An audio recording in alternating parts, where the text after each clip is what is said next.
What do you get when you cross a know-it-all newspaper columnist with an awkward, unsophisticated everyman? Yeah. Well, I'm just not sure about that right now.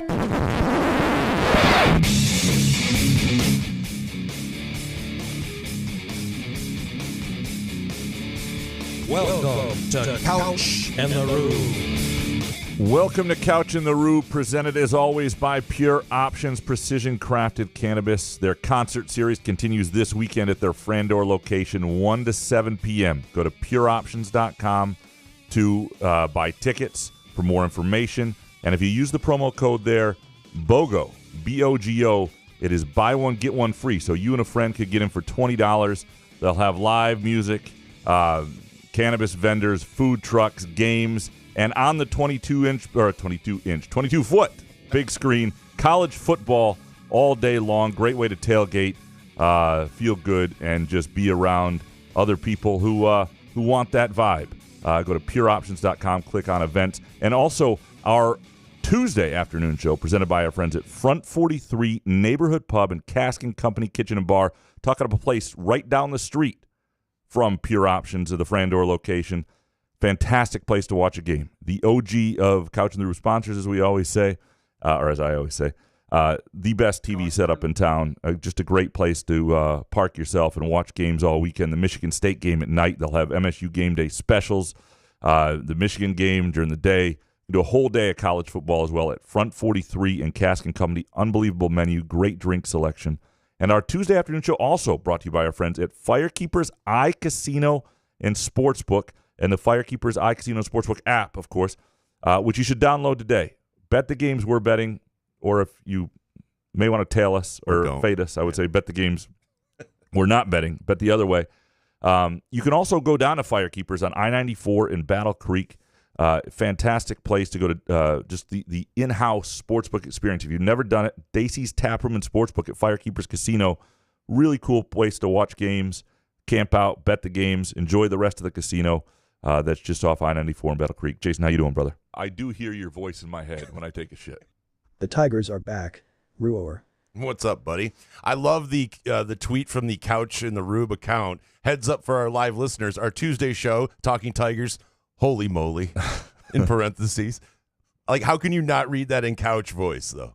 Holy moly, I like donuts. Holy moly, we just can't swear on this show today. Holy mackerel, that was a game last night. It's too pure. What a ball game.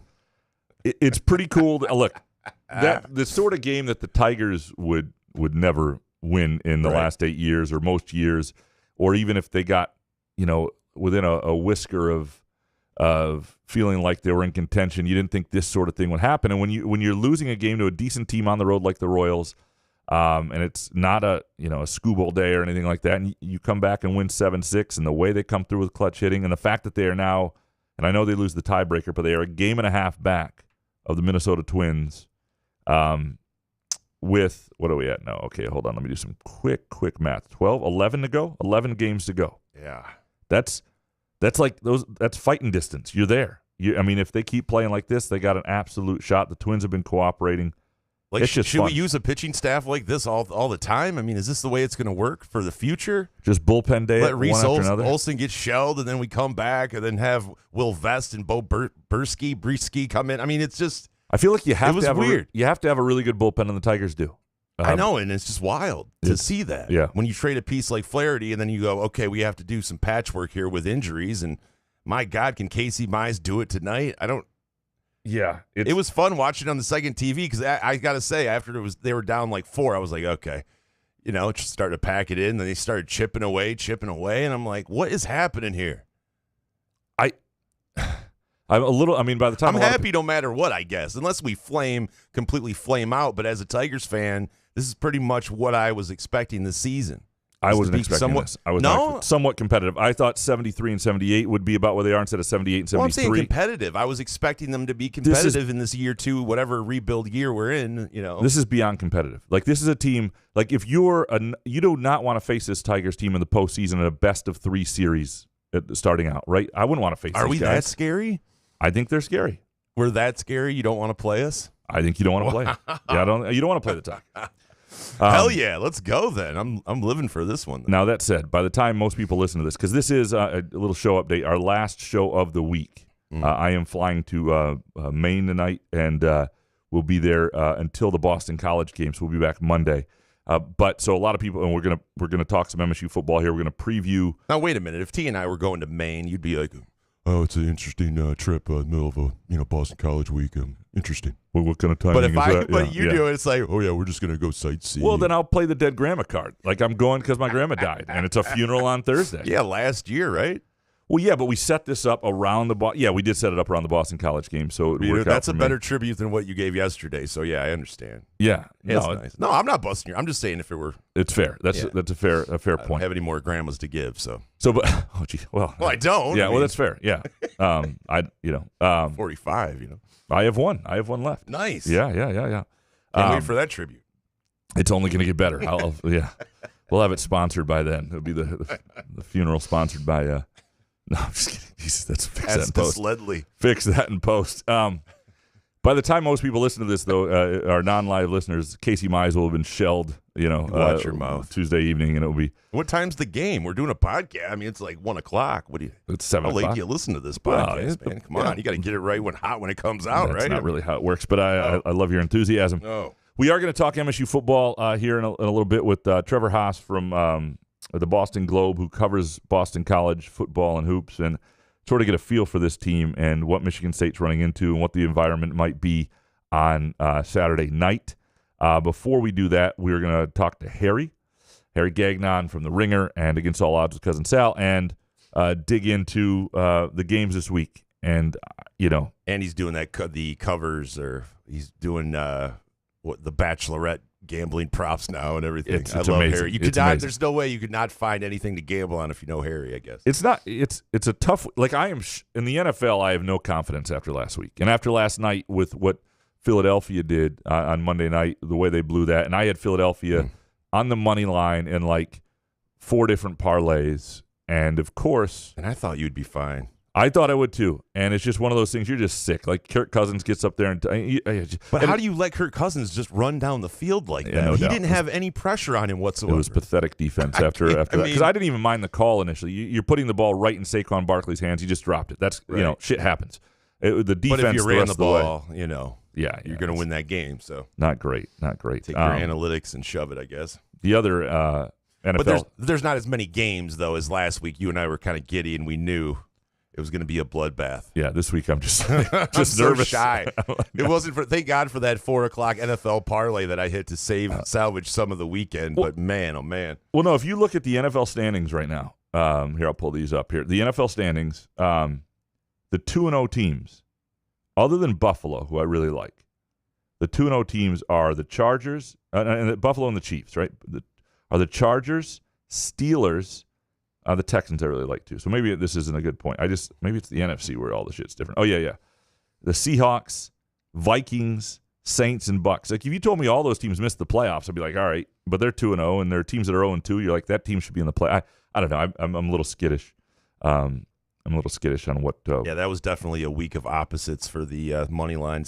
I mean, that's as a Lions fan, I'm looking at that loss last night, and I go, that's a worse loss than against Tampa. Dallas against New Orleans, that was a worse loss. So I'm not feeling as bad about that line. I'm still worried about the offense, but yeah, it's not quite so bad. And looking forward to talking to MSU football, Trevor, and talking Boston College, because I've seen them play now twice, and I wonder how much of a surprise, how much of a buzz there is up there. I do know this about Michigan State and Boston College. It is one of the better fan destination non-conference games. And I may do this column for the game day for the weekend. I was trying to look through all the games in like the last 50 years where Michigan State has gone somewhere this time of year, played a game where it's an awesome trip for fans. There's a little bit of a buzz about the team at least. And I have Boston College as high as like this week, number 4. I think Boston's an awesome place to go in September. Go to a stadium that's you can get your arms around. I think it's really cool. I have it as high as number 4. I have Miami in 2021, number 1. Just the way things went, the vibes on there. I know it's hot as hell. You could argue Seattle in 2022, even though it didn't go well. Just unbelievable migration of MSU fans, cool environment, a lot of fun. USC in California, early in a Big Ten championship year, playing against like Marcus Allen and those guys in 1978. And then Boston College, ahead of Hawaii in 2004 because Honolulu's overrated. But, I got a bunch more I've kind of come up with. How is it overrated, though? It's like a big city in an island. It's beautiful. The rest of Maui, the rest of the islands, Maui, the Big Island, the rest of Hawaii is amazing. And parts of Honolulu are good. But the game was shit down there. They got hosed by the refs. Yeah, so you're going for the overall. There's a lot. The whole thing has to. Yeah, you're talking. Just a game that people left sick to their stomach. Yeah. So one of those sort of deals. Well, let's take a really quick break, and we come back. We'll talk to Harry Gagnon, and we'll pick the games. Couch in the Rube, presented by Pure Options, Precision Crafted Cannabis, Front 43 Neighborhood Pub, and Cask & Company Kitchen and Bar, and Firekeepers Eye Casino and Sportsbook. Hey, sports fans, are you tired of the same old routine? Looking for a way to unwind after a long day? Look no further than Pure Options, the premier destination for all of your cannabis needs in Lansing, Detroit, Muskegon, and Mount Pleasant. Whether you're cheering for the Lions, Spartans, or the Wolverines, Pure Options has everything you need to elevate your game day experience. Mention Couch the Rube when you visit Pure Options and get a Pro Grow 8th with a $50 purchase. It's our way of saying thank you for being a loyal listener. Swing by Pure Options today and elevate your cannabis experience to a whole new level. Firekeepers Online Casino and Sportsbook is the site to play from your phone, tablet, or laptop. Get in on all the football action with pre- and in-game wagering. There's showdowns every week in football that you can't miss. Plus, the college and pro hoops are red hot, and the pucks are cool. Get your first casino deposit and sports wager matched up to $500 each. Terms and conditions apply. Must be 21 or older and located in Michigan. Gambling problem? Call the Michigan Problem Gambling Helpline at 1-800-270-7117. Where else can you cheer on your team, enjoy a mouth-watering burger or savory sushi, sip on handcrafted cocktails, or one of 46 beers on tap? Take your game day or date night to Cask & Company Kitchen Bar or Front 43 Neighborhood Pub near Frandor. Two amazing places with one awesome blended modern American Asian menu. Catch the game on one of 30 60-inch TVs or stop in for the all-you-can-eat lunch buffet. Enjoy happy hour or elevate your night out at Cask & Company or Front 43 on East Saginaw in Lansing. Find Couch in the Rube podcasts on Spreaker, iTunes, iHeartRadio, Spotify, YouTube, Facebook, Google Podcasts, CastBox, and the Rube's favorite podcast addict.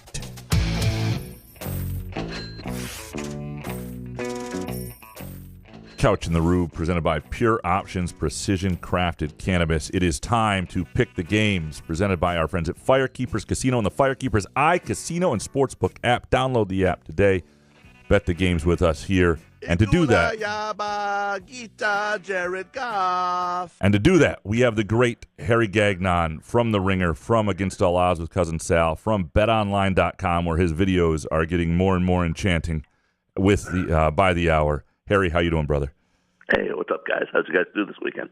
Not well. It was a bloodbath. But you know what? We did find out, Harry. We found out that the Bears are fugazi, and you gambled on Matt Eberflus. You can't feel good about it today. I know you can't. I don't feel good about it, but I will say this. This is the eighth straight game in defense of the Bears overall. Eighth straight game they give up 20 points or less. But that offensive line is not good. DeAndre Swift is getting 2 yards a carry, and Caleb Williams just doesn't look. He doesn't look right. It's not even close. They give more than $110 million when they never pay anybody. He's been invisible. It's just that offense for 2 weeks has looked tremendously gross, right?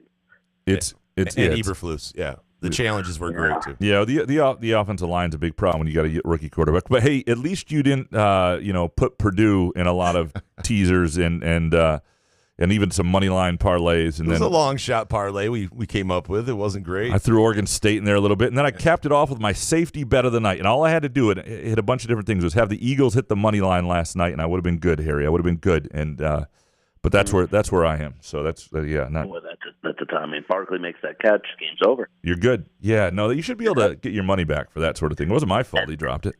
And even though he dropped it and they settled for the field goal, still, for how easily, and with no timeouts left, how easily Atlanta and Cousins went right down the field. I mean, Philly, where's the D? Yeah. Where's this vaunted Philadelphia Eagles defense? That was awful. It was zero pressure on them. They made it look easy. And the thing that we're discovering when you watch some of these rookie quarterbacks and you watch Bryce Young and you watch, like, whatever you think about Kirk Cousins, he is a competent veteran NFL quarterback. And if you give him a chance like that, and it was absolutely right. You give him a chance, Graham, and he will take advantage, even though I guess at this point now, whether it's on national television or not, that was the thing on him always. He can't win on prime time, but he got it done last night when they needed him most. Sirianni has the most hateable face though after you lose, like after a gambling really loss, does. and you look at Sirianni like you want to punch him, right? I mean, yeah, it's kind of like Graham, right. A little bit. So, Harry, you sound like a man who's had a rough weekend. I'll be honest. Or man. you've been kidnapped. One of the two. Yeah, blink twice if we need to come get you. No, I'm good. I'm still at my wife's family's house. We're still in Salt Lake City. We're heading back to Phoenix. Oh, that's why he's quiet. Yeah, he's in a closet right now. I can't tell him what I really do, right? I was in Wyoming yesterday. I told Jason I was in your buddy's state of Wyoming. I was in there for about 10 minutes. I finally made it to Wyoming for the first time in my life. 10 minutes too long, huh? Right. Before we get to the games this week, anything really cool you got going with BetOnline.com and the app and the videos this week? Yeah, you know what? I released it yesterday and also retweeted it today because Dancing with the Stars premieres tonight. And I think I did a pretty creative video from Salt Lake City promoting the show, promoting BetOnline. Again, you've got a couple athletes. 33rd season of Dancing with the Stars, like I said, begins tonight. And you got a couple athletes in there. You've got Dwight Howard, Danny Amendola are in Dancing with the Stars. That should be pretty interesting to see. And that Alona Mayer, the rugby player from the women's American women's Olympic team, is also in it. So it should be very interesting. But also, I went with I have a little reason why I like 72-year-old actor Reginald Bell Johnson. So I'm rooting for him. I'm rooting for Reginald. Reginald Bell Johnson. I love it. Why? I'll have to watch. I got to watch this video. I did retweet it yesterday. I'll have to. Yeah, I'm. Look, Reginald Bell Johnson. You're going back to my days of TGIF when I was a kid watching Full House and Family Matters. This is good stuff, Yeah, I mean, all those shows. Remember, Family Matters when he was he played Carl Winslow and he was the father of the family and also a cop, but also he played a cop. If you remember this is what I keyed on. I've taken a long shot. He's 25-1 on BetOnline. But remember when during the epic movie Die Hard, he's the cop. Remember? Yeah, and absolutely. he's in the store and in the convenience store. You guys should look it up. You'll get a laugh. Remember he's in the convenience store and he's loading up on Twinkies, and for his pregnant wife. But the convenience store clerk is hilarious, not believing it for one bit, thinking that they're for him because, he's a big guy, heavy-set guy like me. And, of course, they're for us. They're not for your wife. But so it's very funny. So in honor of him, at the end of the video, I start pounding Twinkies myself. Well, yeah, if Carl Winslow... Method actor, Harry. A.O. Harry on Twitter. It's pretty funny. Well, if Carl Winslow and Al Powell, two of his great role characters, can win Dancing with the Stars, I'm all that was in. a better breakdown than any soccer thing you guys done. So I mean, fair enough. I got to go watch this video. I finally lost the soccer parlay, Graham. I had how does Liverpool doesn't score? It's brutal, just brutal. I mean, it was coming up. It's the fucking international.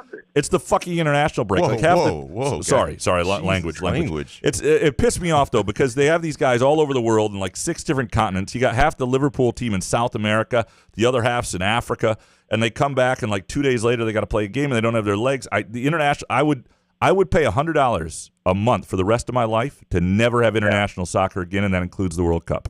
I would get rid of it all. I love club soccer that much, and except for the World Cup and the Euros, so much of international soccer is just a thorn, and I hate it. I would just get rid of the shit. But can't they just do that stuff? Can't they just schedule that stuff not in between the season? You would like to think it's only in this country because we don't have the top league anymore that we like the U.S. national. Nobody else gives a shit about their national team. It's about club soccer, and here we are all. It's just it's. Don't interrupt the English Premier Soccer League for all these other events that just no one really cares about. Absolutely. I really fucked up by mentioning soccer, didn't I? Sorry. He's just set me off here a little bit. What? Nottingham Forest pitches a shutout against Liverpool. Come on, Jay, that's garbage. Yeah, you guys need to bet the young boys against Aston Villa. Today, you guys want to get off the schneid. That is wild. Hold on, is that what's going on with that game right now? That game is happening. Young boys are at home, but they're an underdog. Yeah, they are. They should lose to Aston Villa. They do not play money? Good defense. Free money. Let's just bet the Tigers for the World Series. How about we just do that? Well, if you want to throw it away, okay. Aston Villa is up 2-0 already. So listen, I want to believe, Harry. This team is something else, though. All right, you guys got to be living in the Detroit community. You guys got to be a little pumped. Yeah, we all were very pumped. It would be fantastic if we didn't have to watch Javi Baez for the first 3 quarters of the season. That's all. Boy. I'm getting over it, but we are excited. I might have to start just to have a little extra. But I feel like at this point, I already have them on the season wins over. I feel like if I mess with it, I'm going to mess with the juju here we got going. I don't want to screw it up. Back off, couch. Yeah. Good luck for the Tigers. I'm rooting for them, guys. No, it's a fun story. It's a fun story. All right, let's get to some games here for this week, starting with the college games, and we'll start with the Big Ten. An interesting game. 2 teams that are off to good starts, but a giant point spread. Illinois +9 at Nebraska. I really like Nebraska. I think they're better than Illinois. They're home. But 9 is a big number, and it's too many points for me. I like what I've seen from Illinois. I think they're well coached. I think this will be a competitive game. I'm taking the Illini and the points. Jason, where are you? Yeah, I think Dylan Raiola's his Patrick Mahomes cosplay thing's kind of weird, Harry. I mean, it's like he does the whole Patrick Mahomes pregame thing and has the mullet. I mean, it's cool, but it's just like a little too much. But here's the thing. It's weird, but Brett Bielema on the road is even weirder. So I'm not scared by the 9. I think Nebraska can win this game by 10. Give me Nebraska. What do you got?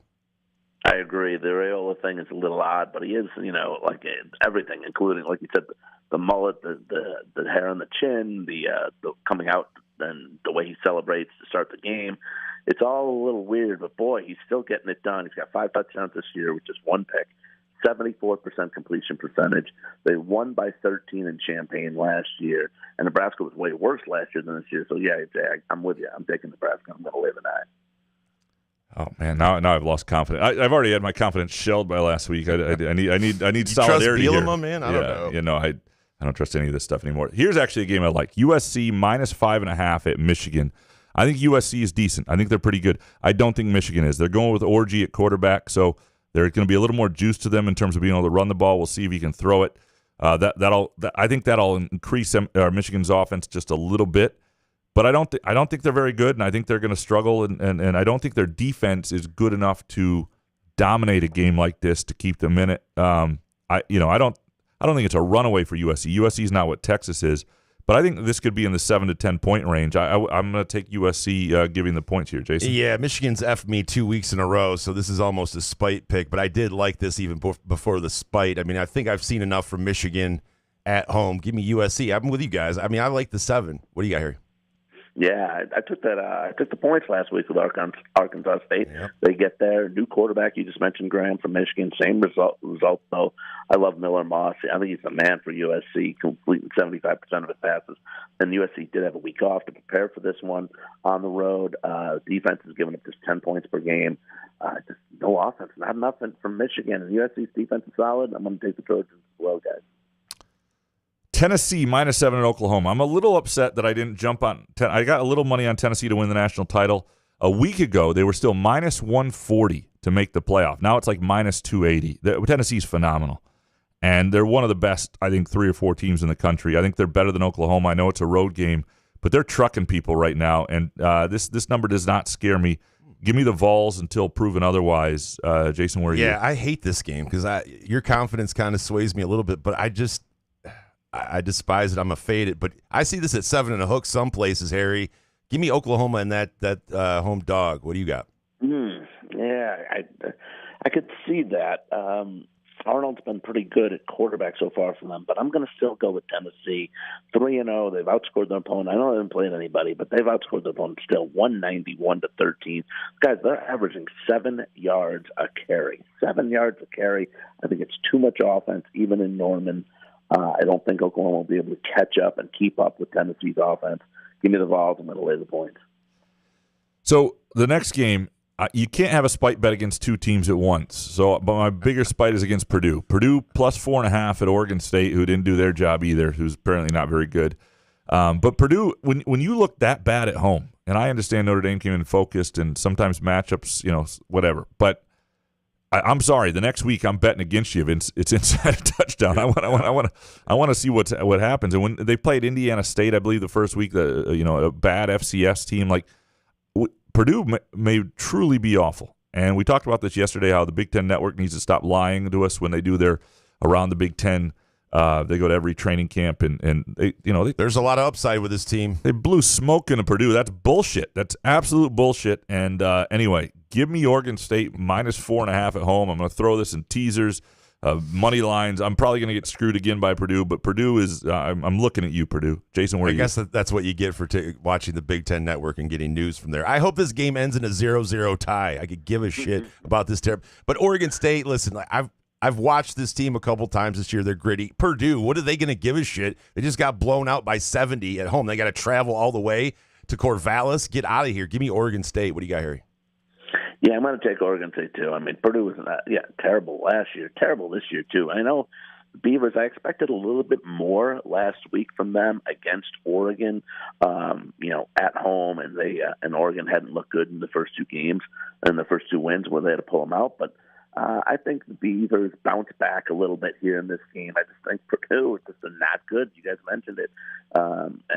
Overall, I think I'll take Oregon State. I'm going to lay the points reluctantly a little bit. I don't love laying the points more than a field goal with Oregon State, but I will do it here against the Boilermakers. Michigan State plus 7 at Boston College. The game the entire nation is watching. Actually, it's a pretty good game, other than the fact it's on ACC Network, which we have a piece up today on how to stream that. You can get ESPN Plus. You can do a lot of things. What I would tell people also is you can always, a lot of places have free trials. So if you sign up for anything and you're just not sure about it, or even if you have cable and you're going to upgrade your package for a month, you can do it for like $10 for 1 month. It's still cheaper than going to a sports bar, unless you want to go to Front 43 and Cask and Company, which would be an awesome place to watch a game and have a day. But anyway, so other than the ACC Network, which is kind of shit with this, MSU plus 7 at Boston College. I do think this will be competitive. 7's, I think the number is right here. Like I don't feel great about it either way. I'm gonna take Michigan State because I think they'll be in the game in the fourth quarter, and it is 7 points. But I'm not. This is a soft lean, I would say. Jason, where are you? Yeah, you're hard on yourself, but that live read it before your game pick there, that was pretty impressive, man. Aiden Childs, Jonathan Smith, great football coach. Give me the touchdown on the road. We find out what this team's about, Harry. What do you got? Well, I'm going to lean. I'm going to lean the BC guys. I hate to admit it too, because I've said it to you many times today, where I can't stand Bill O'Brien, but he has so far done a solid job in Chestnut Hill. They had Missouri on the ropes last week for most of the game. I think this might just be too much offense for Sparty to hang. I'm going to lay the 7 with BC. All right, that is it for the college games. NFL, Eagles minus 3 at the Saints, and this was 2.5. Now it's 3.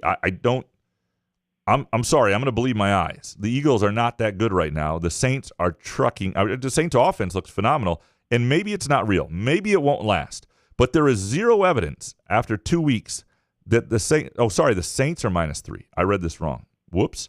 Okay. Check that. Does that change your pick? Fix that in post. You did say this line might change. Yeah, it went from 2.5 for the Eagles. It moved last night. It moved yesterday by 5.5 points. That's the Saints result and Eagles result. Yeah, so they went from I think the Eagles were minus 2.5 to now they're plus 3. And that makes sense because there's zero evidence in this world that suggests the Eagles are better than the Saints, other than brand and what we thought coming into the season. Well, screw all that. I'm still going the Saints at a field goal right now. I'm gonna.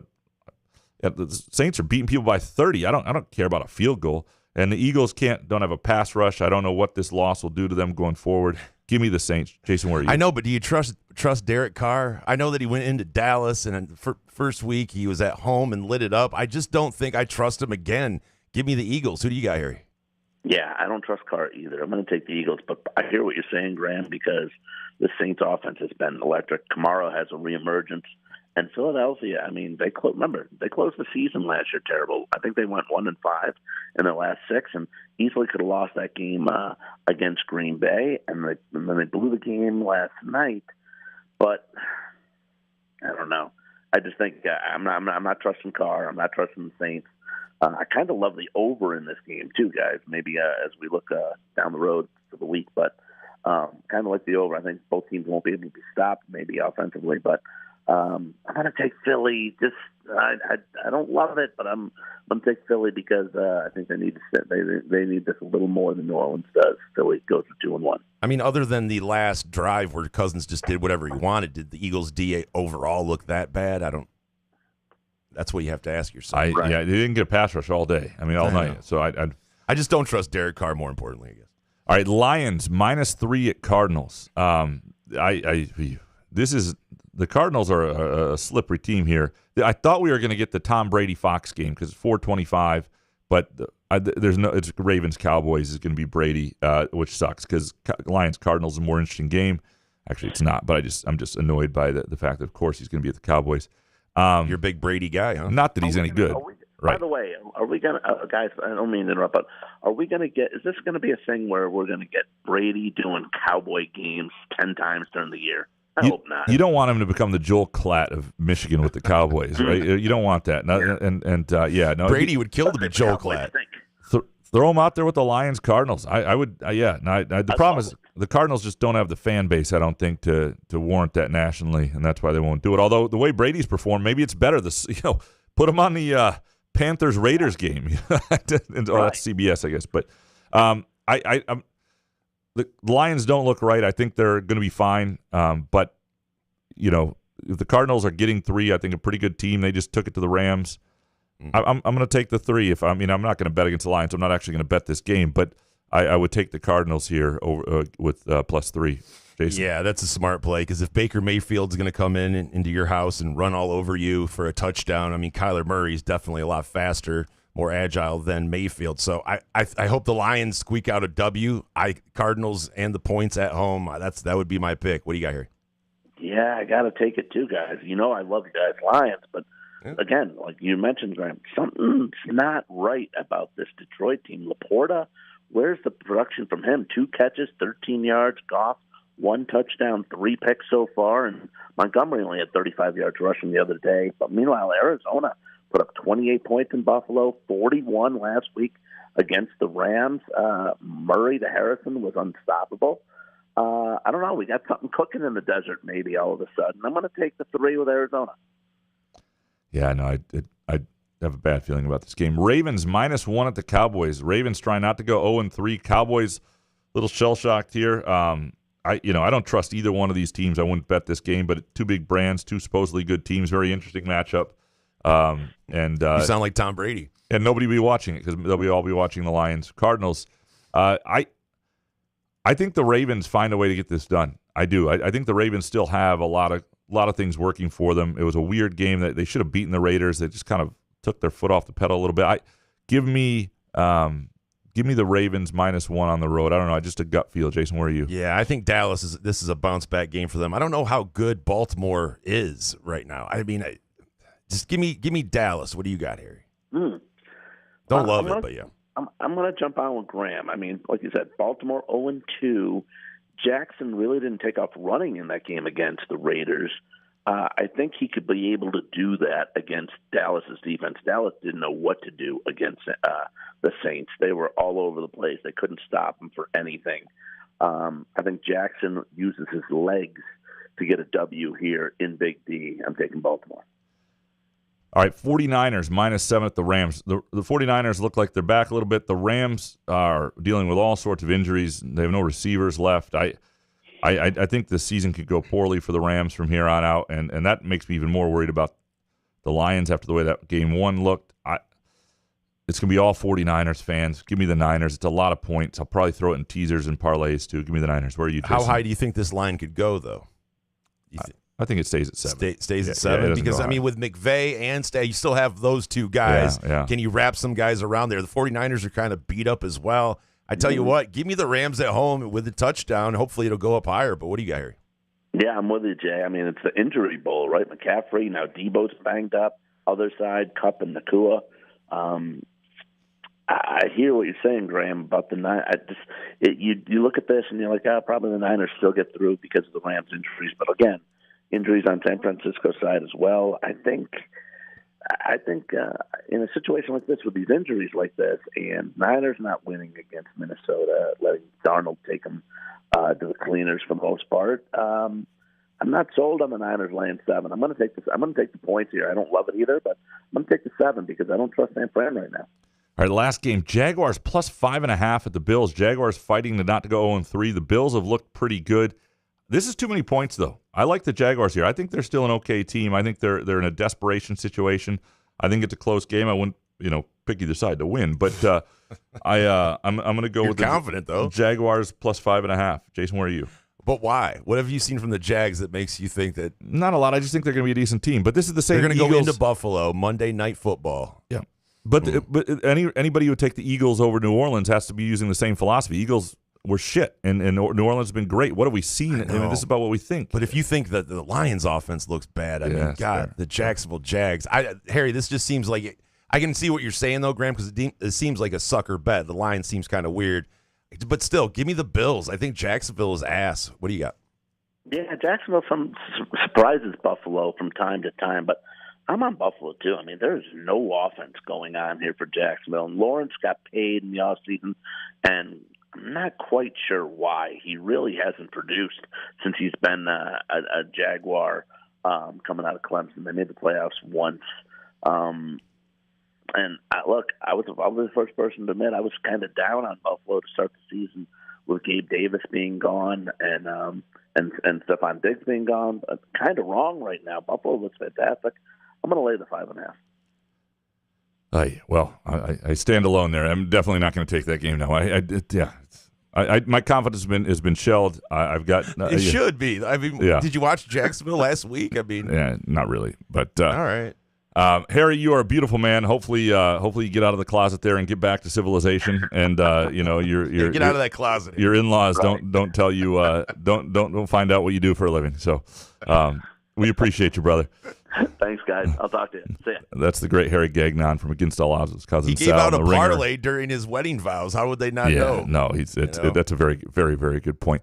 We are going to take a quick break and come back with Trevor Hass from the Boston Globe, talk Michigan State football versus BC. Couch in the Rube, presented by Pure Options, Precision Crafted Cannabis, Front 43 and Cask & Company, and our friends at Firekeepers Eye Casino and Sportsbook app. Hey, sports fans, are you tired of the same old routine? Looking for a way to unwind after a long day? Look no further than Pure Options, the premier destination for all of your cannabis needs in Lansing, Detroit, Muskegon, and Mount Pleasant. Whether you're cheering for the Lions, Spartans, or the Wolverines, Pure Options has everything you need to elevate your game day experience. Mention Couch the Rube when you visit Pure Options and get a Pro Grow 8th with a $50 purchase. It's our way of saying thank you for being a loyal listener. Swing by Pure Options today and elevate your cannabis experience to a whole new level. Firekeepers Online Casino and Sportsbook is the site to play from your phone, tablet, or laptop. Get in on all the football action with pre- and in-game wagering. There's showdowns every week in football that you can't miss. Plus, the college and pro hoops are red hot, and the pucks are cool. Get your first casino deposit and sports wager matched up to $500 each. Terms and conditions apply. Must be 21 or older and located in Michigan. Gambling problem? Call the Michigan Problem Gambling Helpline at 1-800-270-7117. Ever wonder how comfortable you can be and how good you can look? Put on a Muskox flannel and find out. Muskox has new arrivals for this fall, including the Caper Green Grand Flannel, which even makes couch look good. Muskox is a Detroit-based flannel company that creates soft and durable flannels made to last a lifetime. They've become a great partner with Couch in the Rube, not just because they make us look good and feel good, but because they're good people too, and a socially conscious company. For every $100 purchase, $10 is donated to the Alaska Wildlife Conservation.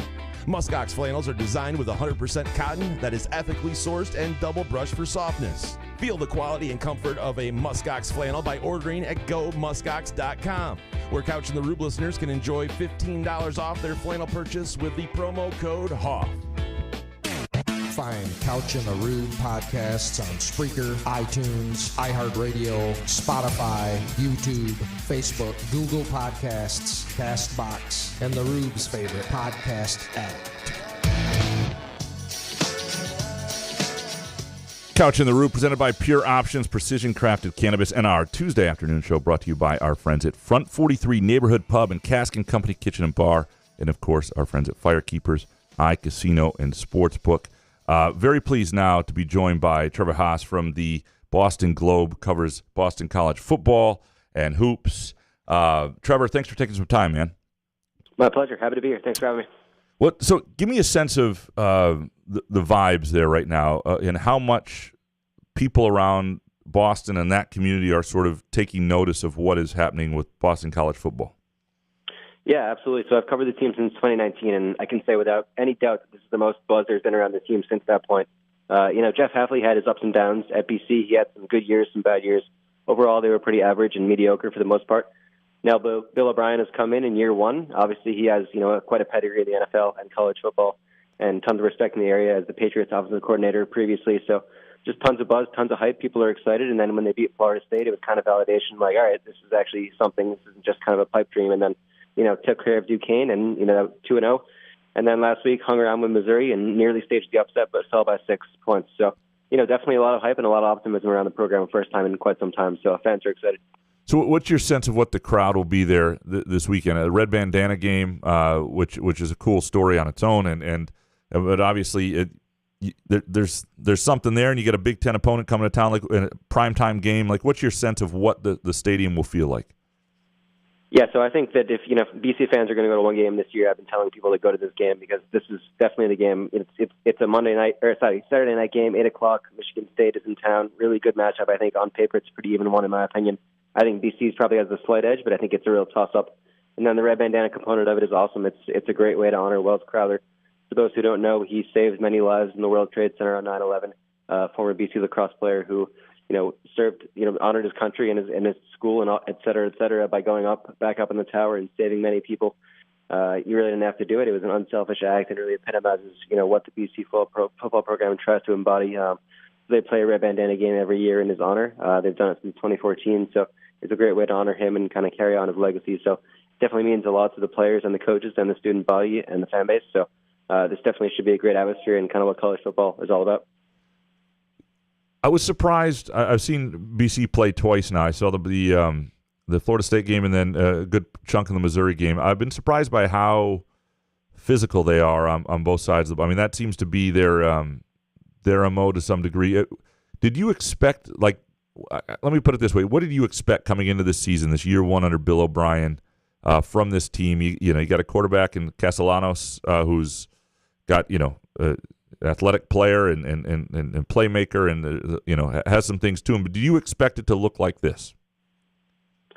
Yeah, I would say the short answer is yes. The longer answer is, I think Castellanos had a really good year last year in many ways.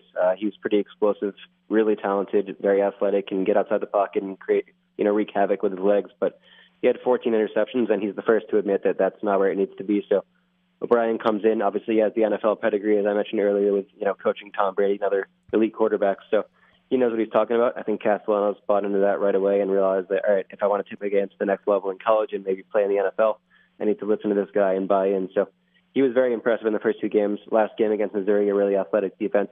He let a couple get away, a couple costly interceptions. So those were kind of areas to improve going forward for him. But overall, he's a much improved passer from a year ago.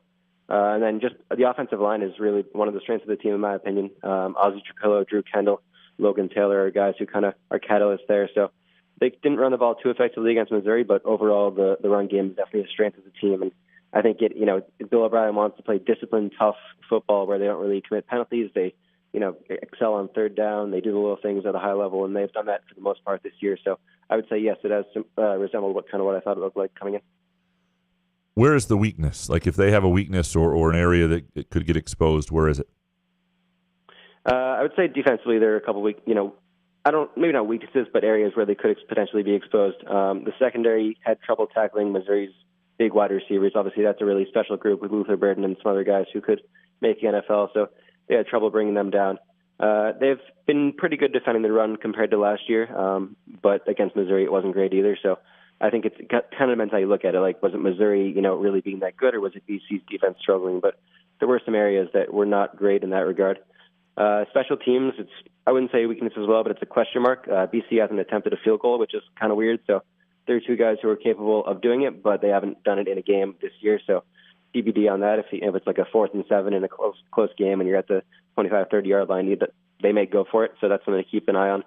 And the punters have been a little inconsistent. They've had their moments where they've been good, but moments where they haven't been great. So just kind of little things like that, like, tackling in the open field, punting, kicking. The offense is pretty solid and pretty deep. I wouldn't really say there are any weaknesses there. So mostly defense and special teams. Can you take me through the sort of the feeling in the ACC right now? And a lot of people have been, upset with Florida State for, trying to get out and whining about the grant of rights. And for a school like BC, which I'm guessing is very, very happy to be in the Atlantic Coast Conference and most of what it comes with it. I mean, maybe in basketball they prefer the Big East, but otherwise, what is the feeling toward where this is going, the security of the conference, and sort of is there a splinter with and how that how they feel about, say, Clemson and Florida State and any dissent? Yeah, it's an interesting question. I wish I had a better answer for you, but I think the reality is that we don't really know exactly where it's headed. But from BC's perspective, I think the ACC is a natural fit. I mean, they are at Atlantic's coast school, which is a nice perk. I mean, it's still ridiculous to me that Cal and Stanford and SMU play there, but we'll get used to it eventually. But I think football-wise, it's a really good fit. I think, it's tough for BC to contend with teams like Florida State, Clemson, teams like that on a yearly basis. But, schools like Syracuse, Pitt, that kind of level, I think they've meshed right in. So there's been some talk of relegation, but I don't think it will happen. I don't think they'll end up playing elsewhere. I think the ACC, as we know it, as long as it lasts, I think BC will be in it. So, and as you said, the Big East, I missed the college hoops days. That was a lot of fun. But the ACC, obviously with Duke and UNC and Notre Dame, et cetera, is a blast. So I think it is a natural fit, and it makes sense for BC to stay there. I mean, BC's obviously got a great football tradition, and I would say it's a football school, at least from the outside perspective.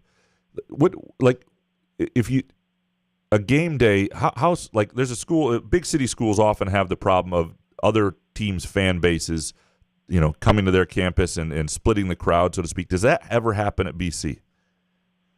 Yeah, I would say it really depends on the game. I think when a school like Clemson or Miami comes to town, it's inevitable. No matter where they're playing, they're going to get fans. Or Notre Dame, they're always going to be there. But for Syracuse, because it's a local game, I think they get a lot of fans as well. But I think for most games, it's pretty BC heavy. The student section was pretty impressive against Duquesne, and that was Duquesne. So I expect it to be loud and proud this Saturday. I think it will be a really good turnout there. I would say the fan base is really buying in, as I mentioned earlier. I think you're seeing a lot more BC fans just when you walk around Boston. You're seeing more fans with gold shirts, and they're bringing back the gold superfan shirts that they've had back in the past. So I think people are really buying in. I think that's reflected on Saturday at the tailgates in the stadium. So Bill O'Brien has talked about getting more and more fans. He was impressed with the student body showing up, but he wants to see more fans from the community. So BC can be kind of in the background in the Boston scene with such good pro sports teams here, but it's starting to get more recognition this year, and people are starting to buy in a little bit. Yeah, the Bill O'Brien hire, I just think was perfect, given his fit with that community and his history there, and frankly, just a guy who's been around the block, who's maybe not so ambitious still that he's looking to use anything as a building block. Right, this could be a place for him, and I don't know. I think this could be a great fit for them for a while. I don't know if you do predictions, but what do you expect to see on Saturday if you had to pick something? Yeah, I think it's going to be a really competitive, even game. I think I would be surprised if either team won by more than 14. I'll probably take something like 28-24 BC, 31-28, somewhere along those lines. As I mentioned earlier, special teams is a bit of a concern. If it is a close game, BC needs to be able to kick a field goal. We'll see what happens there, but I think BC is a little bit more skilled offensively. I think the wide receivers and running backs are pretty impressive so far. From my perspective, I think Castellanos will bounce back and have a pretty solid game and avoid some of those picks that hurt him against Missouri. So I think, practice was pretty intense today. I mean, they were kind of like, Missouri's in the past. Let's move on and let's get this thing right. So I think they will. I think BC wins a close game, but I think Michigan State has a lot to prove as well, especially with a tough schedule coming up after BC. So I think it'll be a close competitive game, and BC pulls it out in a tight one. That is Trevor Hass. You can follow him at Trevor Hass. That's Trevor Hass on Twitter or X. And they have great specials with the Boston Globe as well. If you want to read his stuff, you can do well. You can do so as well there. Trevor, I look forward to seeing you in the press box on Saturday. Thanks for taking some time. You too. Thank you. All right, Jason. Yep. You listen to Hammer, that? What do you think? Give me the touchdown. You want Aiden State. Childs in that Yeah. TD, baby. BC's running scared. You heard it. Well, Trevor. The things that stand out to me that I think, he talks about the secondary and tackling, right? Mm-hmm. He talks about the kicking game being unproven. It's right? huge. And a close game like this. The real question for Michigan State, and this is why this is interesting, is Boston College in the trenches, both sides of the ball, I think has been really good. An offensive line's been very good running the ball. I think Michigan State's defensive line will be okay there. I'm gonna have to make my pick at some point, and it might wind up going inside. The line felt right to me, but now it feels I would lean MSU. I think I wish I could have that back. I will for my actual pick in the paper, and I'm not going to bet the game myself. Nor would I encourage. Like, there are times that I'm going to tell you to bet something. This is not going to be the week to do it. After last week, other than maybe Oregon State, or what was the other game? It was one other game I loved, but this is not a week where I feel really good about myself. You love Tennessee. I love Tennessee, and I liked USC against Michigan. Actually, I like quite a bit. Oh, Shit, no. I'm going to lose it all. I'm going to lose it all again. Looked like you were going to hold strong there, and then you just end up liking it all. No, it's not. It's not going to. At least I got smart betting this week. But from Maine, I'm off to a good start because I do have Aston Villa over and against Young Boys. What? Over 3? No, the over, just the over, and it's already 2-0. So hopefully there's another goal there, and I at least push 2-0 Young Boys. 2-0 Aston Villa. No, sorry, Young Boys are losing. As Jason mentioned, this will, or is it Jason? As I mentioned, what the fuck am I talking about? I don't know. As I mentioned, this will be our last show of the week. There will be no Groovy Donut Twitter questions. We apologize for those, but Groovy Donut's an awesome place to go this weekend, any weekend. Go to groovydonuts.com, place your order, swing by either place, either location on Lake Lansing Road in East Lansing or in Williamson. That's 7 a.m. to 1 p.m. Thursday through Sunday. Fall donuts are back. Just awesome offerings. You know how we feel about Groovy Donuts. If you're looking for a place to watch the game Saturday, you can go during the day. You can swing by the Pure Options tailgate. $20 gets you and a friend in. You can smoke up there. You can eat. You can play games, listen to music. Games on the big screen. Just down the street, Front 43 and Cask & Company. Awesome place to park. Watch the game. Watch the Michigan State game. Enjoy the MSU specials. Michigan games will be going on as well. Or go down to Dacey's Tap Room and Sportsbook at Firekeepers Casino. We'll talk to you next week. Good show, man. Yeah, man. Couch in the Roof.